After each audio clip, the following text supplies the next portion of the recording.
Welcome back, Sexplorers, to another episode of Sexplorations with your host, me, AdelinaAdler. That's right, joining me on my quest to become a certified sex coach. Today's episode is all about relationship norms. That's right, we'll be delving into the expectations we uphold about relationships in general. First of all, I'd like to point out that even being in a relationship in itself is a social expectation. All you need to do is think about Thanksgiving dinner scenes with your nosy aunt asking when you're gonna find a nice friend to bring over. When are you gonna find someone nice? You get a lot of that pressure. If you're single, it seems like maybe something's wrong with you. Especially if you reach a certain age and you're still single, people's first reaction is to wonder, what's wrong with you? Are you crazy? What's your hidden baggage? Do you suck at commitment? What's wrong with you? I had a similar experience with that lately. When I was trying to be in the dating pool, people would be like, wow, you're so smart, hot, and funny, and so incredibly humble. How are you single? What's wrong with you? Girl, you crazy. To be single is to be singled out by society. But I think it's quite nice. There's a place for exploring the world on your own, for finding yourself, and for living your life on your own independent terms. There's lessons to be learned there, and I don't think there's anything wrong, no matter how old you are. If you don't choose to be in a relationship, that's perfectly fine. Doesn't matter what reason you have. Do your thing, boo. But for those of us who do engage in relationships, what do we usually envision when we talk about romantic relationships? Yes, in this episode, we're talking about strictly romantic or amorous relationships. A popular answer is that relationships are something that eventually lead to marriage or creating a family. And when we talk about marriage and family and all that, usually what we think of is the nuclear family, right? Husband, wife, kids, 40s and 50s kind of little iconic situation there. However, of course, as anyone who can look around today with eyes can see, the landscape of this is changing. Even the idea of the nuclear family was only popularized a century ago.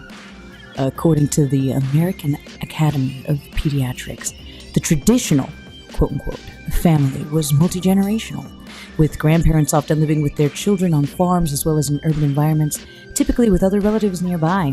The nuclear family has evolved in response to a number of factors: better health and longer lives, economic development, industrialization, urbanization, geographic mobility, and migration to the suburbs. In fact, anthropological studies show that these standards, these ideas of family, change along with the waves of society.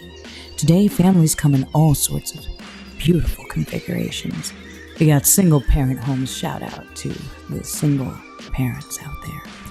Cooperative polyamorous families that help each other out. LGBTQ families. Families with no kids at all, for parents, high five to y'all. And multi-home co-parenting, which was a new idea to me, but it's people who decide to have kids together without marriage and the headache of divorce. Like, let's skip the paperwork. We can be adults and both take care of this child and not even live together. And hey, power to it. And also when we talk about family, there is usually kind of a process that leads up to it in our American schema here. Back in the day, that process might have been like seeing each other. You start seeing each other, then you start dating, then you go steady. Oh my God, you remember that? I haven't heard that term since 1992. And then, of course, maybe came engagement, getting married, then comes baby in the baby carriage. Of course, there are modern changes. Nowadays, you might think of this process as more like online hookups, fast good sex. And then suddenly, why is your toothbrush in my bathroom? And then you start living together, maybe marriage, maybe adopt a dog or a cat. And then, oh shit, we're divorced. But at least we're not alone statistically. Whatever the case may be, like when people look at that one too, they tend to want to bemoan this and see it as the lesser, like a degeneration. Like, oh God, man, it used to be so much more stable in the good old days. But this isn't necessarily the case at all. Again, we find these structures, these societal structures, these schemas, these norms are not necessarily set in stone. They continuously fluctuate and evolve over time. In fact, just to insert another shameless butt plug, there will be an episode later on at the end of this series on shame where I'm going to go through the history and culture of sex and relationships throughout time and in across the world. So stay tuned for that. That's going to be exciting. In any case, when these structures are constantly evolving, we go through growing pains and resistance to these changes and such. Does it make sense, though, to allow for these ideas to hold absolute sway over the way we operate? I think it's a good idea to periodically re-examine them and change our perspectives accordingly. I know oftentimes change can seem tumultuous. We don't like adjusting the power of our truths. Our truths hold security for us, safety. But in rigidity, in dogma, there's a danger. Inflexibility, brittleness, leads to breakage, leads to instability more than it does the opposite. Change is natural. It's a recurring part of growth, part of adjustment. Humans, for better or worse, are masters of adaptation and survival. So changes are a natural result of environmental shifts that occur. And sometimes when we look at these norms, when we look at these schemas, it's helpful to remember that these are more like guidelines than rules set in stone tablets. They give us a template to work off of. They allow people kind of like a cheat sheet, easy access. Like if you want to kind of figure out maybe how this could work, here's an example. But they are not meant to be the totality. They're not meant to be the end all be all. None of these norms are. None of these schemas are. None of these set rules are set. A lot of things change. A lot of things are naturally seeking to become a pure reflection of the nature of themselves. We have to remember that throughout time, there's been political interests, financial interests, societal interests that have kept or required certain status quos to be maintained. We'll go into that a little bit later as well, some examples of that, paternity, certainty, and things like that. But again, these things have attempted to establish hard norms. And that's why I think it is, again, important to revisit them from time to time, so as to not allow inflexibility and calcified old dogmas to stifle the happiness of all. After all, why are we putting structures ahead of human well-being? Structures are meant to serve us, to assist us, not inhibit or restrict us. They're meant to be updated as we grow. But some of us don't want to get married, Families aren't for everyone, after all. And relationships exist for many reasons. We don't all get into relationships expecting a ring at the end of it all. So outside of marriage or families, what else do we expect from our romantic relationships? Some answers that I received or that I found in my research included the idea of true intimacy.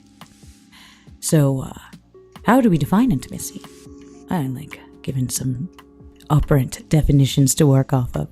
The one I came up with is that intimacy is the ability to let your most personal self. Ooh, that's a strong P sound. I might.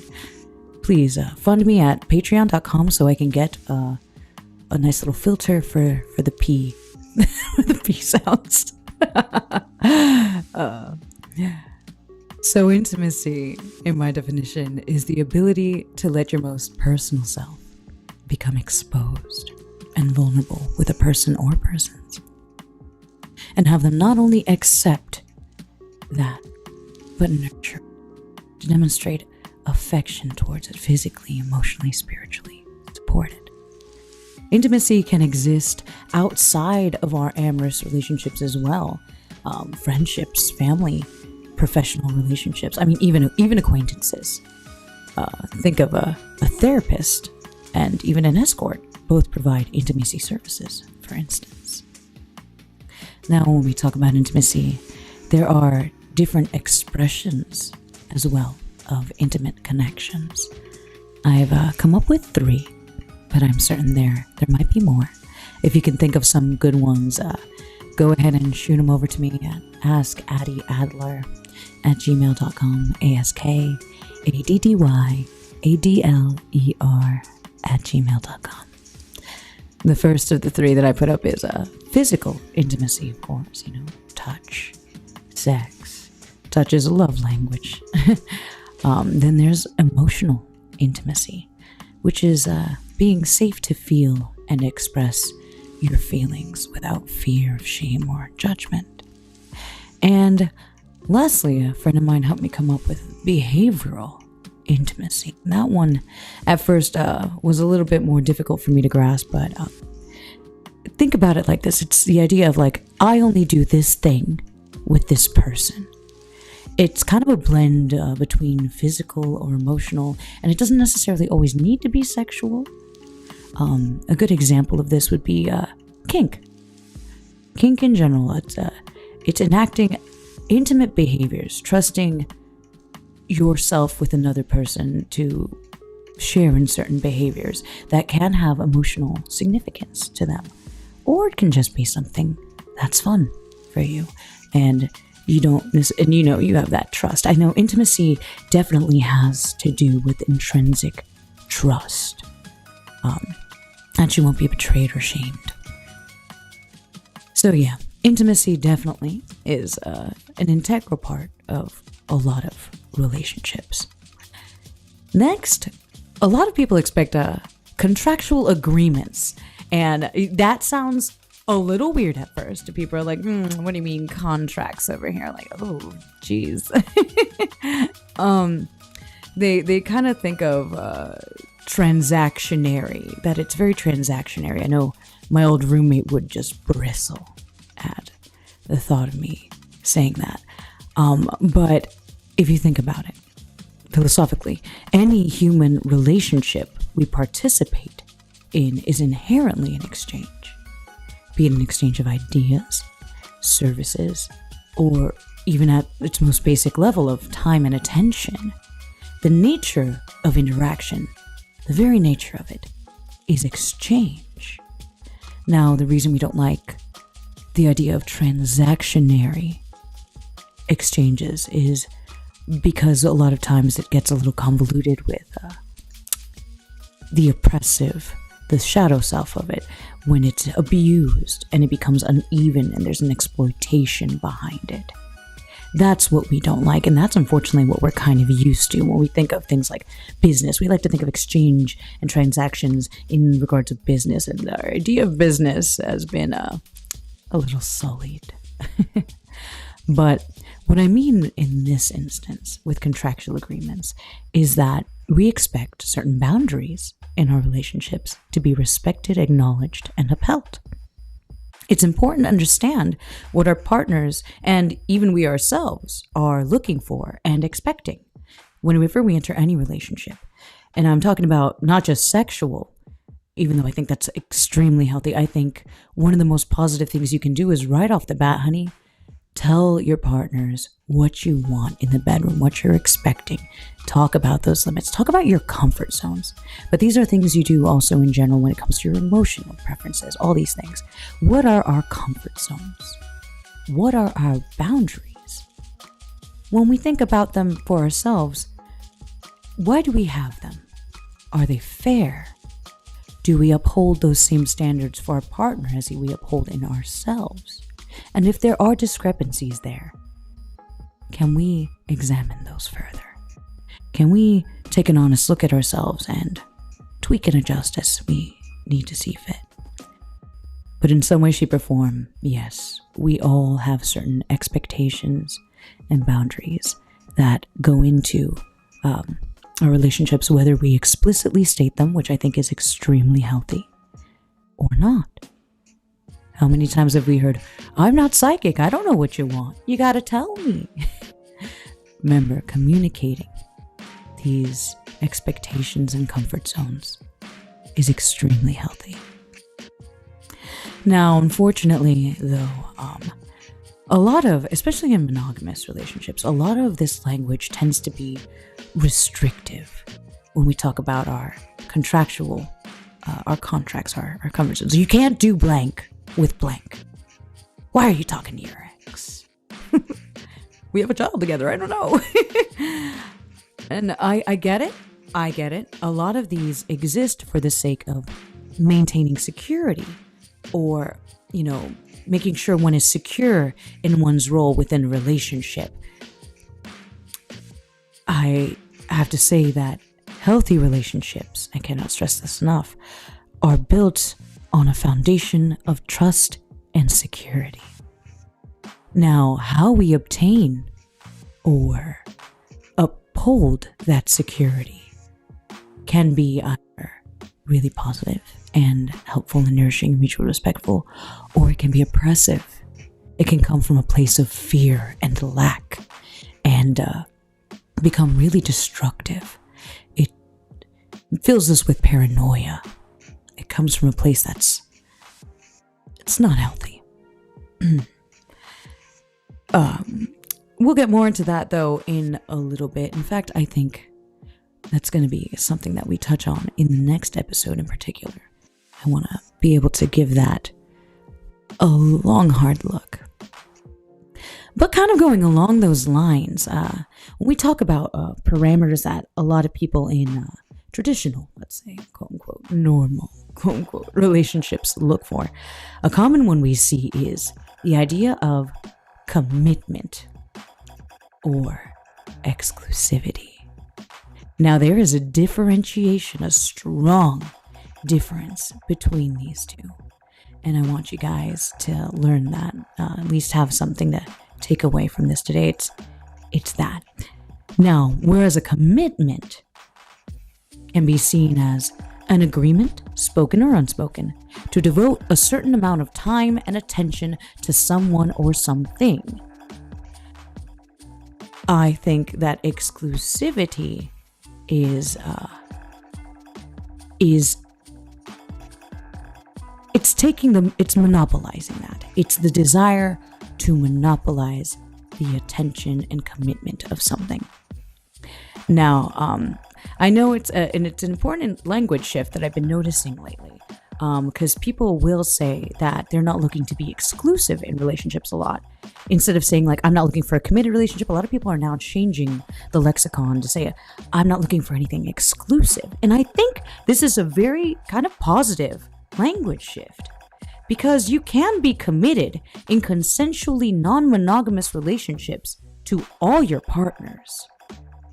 Commitment doesn't have limitations beyond, your ability. Like, how many spoons do you have to give? Think about all the commitments that we have. We can be committed to all your kids, your jobs, your hobbies, your friends, your pets. We can hold in a lot of our other relationships, in a lot of our other engagements, multiple commitments. Why then do we limit this connotation when we're talking about relationships? That's when we want to have the idea of exclusivity. Exclusivity is tied with ownership. The idea of nobody but me. I alone fulfill all your needs. And a lot of this is an attempt to eliminate the potential for competition. Again, when we see a person's devotion as a scarce resource, we are compelled to want to monopolize that. We want it all for ourselves. We want it all. Please don't sue me. We want to monopolize it. We're afraid of losing it. There's only enough for us. And if it is shared with other people, then there won't be enough for me. I challenge that. I mean, it makes sense in that perspective, because when you're coming from a mindset of scarcity, you're attempting to eliminate potential for competition. It's yet another affirmation of security within your position. Am I not enough? I should be enough. That idea, that fear, again, comes from a place of deep-rooted insecurity. You were taught somewhere along the line that you aren't enough, that your love isn't enough, that it can be taken from, that your joy, that your security can be taken from you at the drop of a hat. That other people then are to be feared, they are competition, and love must be greedily locked down. But where else do we put this kind of pressure on a single source? I like to use the example of teachers. We don't think one teacher is shitty just because we have multiple teachers in our lives. The value of one isn't diminished by the presence of others. In fact, they often complement each other. You got your social studies teacher, your science teacher, home ec. Where else do we put this kind of pressure on a single source? Why do we put that pressure of being everyone's everything on ourselves? Why do we need to be the one and only? The idea or the need for exclusivity is also driven by external societal pressure. A man doesn't want to come off as a cuck. A woman doesn't want to come off as a slut.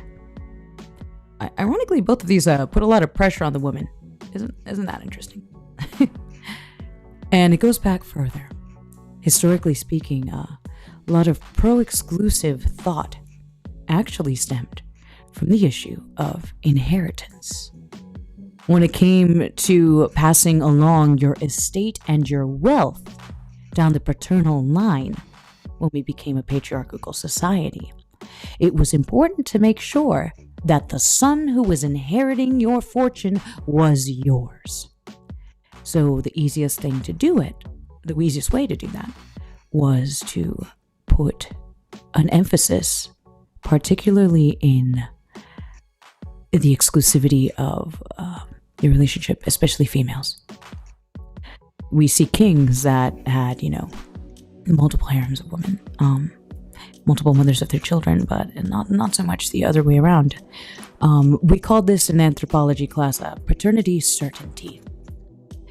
So even a little bit forward in history, the idea of staying faithful then, after we got out of contracts, because if you think about even the language of to have and to hold, that's popularly seen in marriage vows, is present in contracts for property and land and deeds. I found this out during anthropology club. One of our extracurricular activities was digitally transcribing old local deeds for properties, and in a lot of them I found to have and to hold as part of it.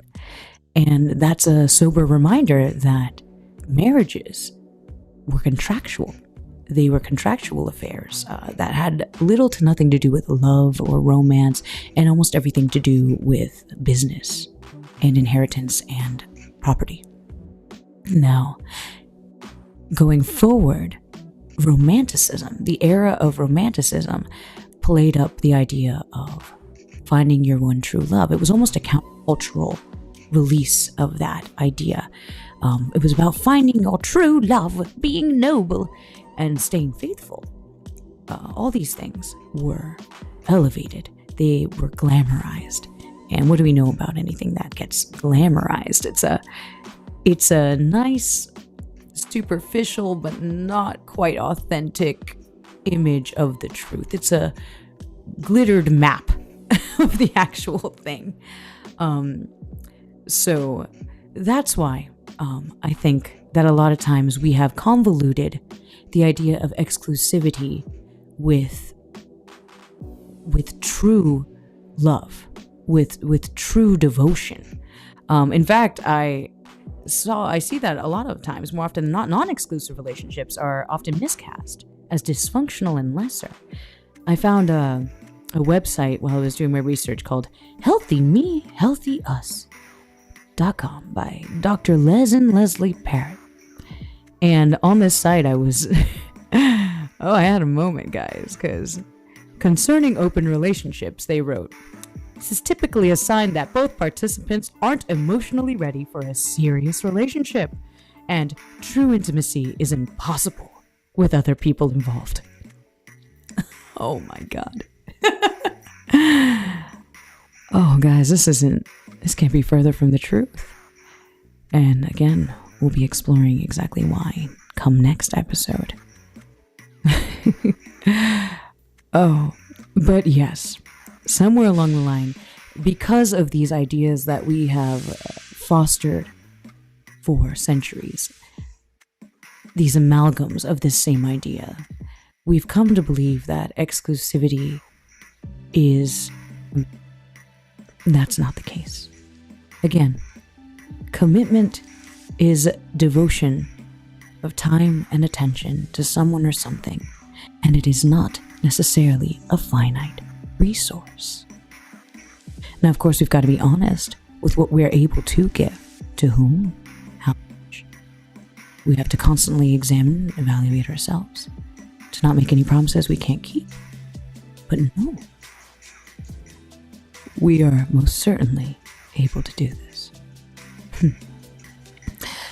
Consensual exclusivity, of course, can be a choice, but it should not be seen as the gold standard. After all, some animals choose to mate for life, but many don't. In fact, the majority don't.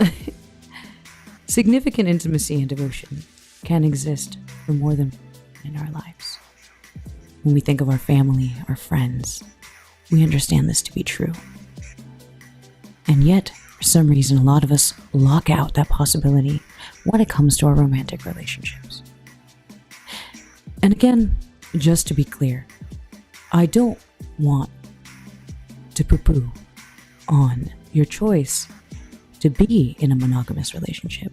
What I am poo-pooing is the idea that that is the default standard of how things should be. There's an important distinction there. It is a choice we have, but it is not necessarily the way it should be, and it is not necessarily better or worse than non-monogamous situations.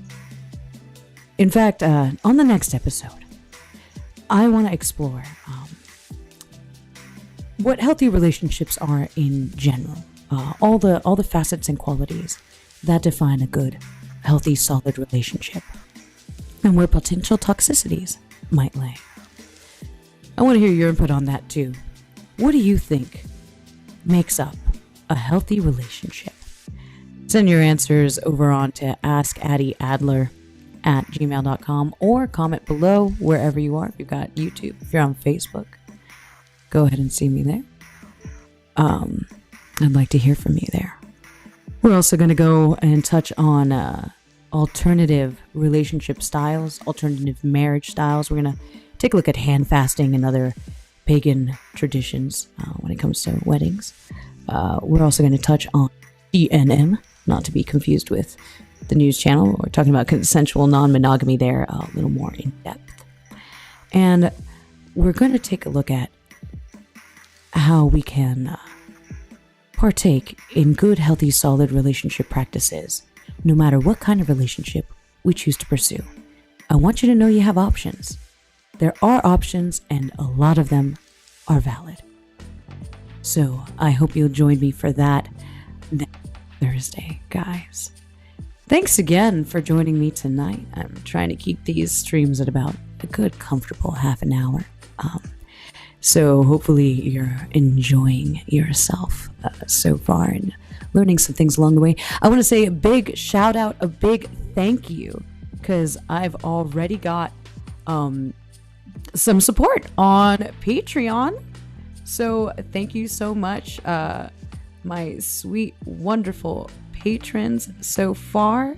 You guys have been great. Thank you so much. Because of you, I want to let you know that I was able to upgrade my account for Restream. So now I can go ahead and directly stream to the Sexplorations page versus just my page and then and then trying to repost it here. If you're noticing and thinking, hey, Addie, are you stalling for some reason? The answer is absolutely yes. I am stalling because I'm trying to look for my patrons. I wasn't used to it. I wasn't used to having them. And suddenly you guys popped up. You know what? I remember I got 4. So I'm going to say thank you, Chris, so much. And thank you, RD Hannah.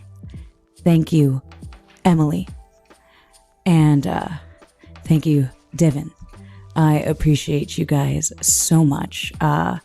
You guys are my champions. You guys are my VIP. You've been super supportive to me all throughout. And I'm eternally grateful for you.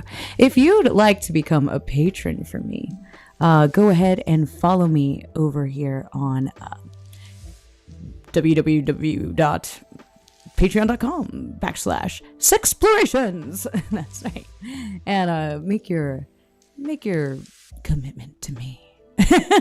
Oh gosh. Oh, I'm so sorry about that noise. Oof. Make your commitment to me today. Oh Lord. Well, we're certainly going to be editing that out of the Spotify. Oh, thank you guys. Hopefully see you next Thursday. Patrons as well, don't forget that every Tuesday you have an opportunity to participate in a live Q&A from me. So if you're interested in that, stay tuned. Also shoot me a message letting me know what times work best for you. I'm working on Eastern Standard Time, and we'll see what we can do and arrange for everyone to have a great Q&A experience. Also check me out. I've got YouTube. I've got my Spotify now. Got a Twitter I just started. Working on setting up a LinkedIn. The growth is happening, guys. And again, it's all thanks to you. Thank you so much for your support. I hope to see you next time, guys. Until then, stay sexy.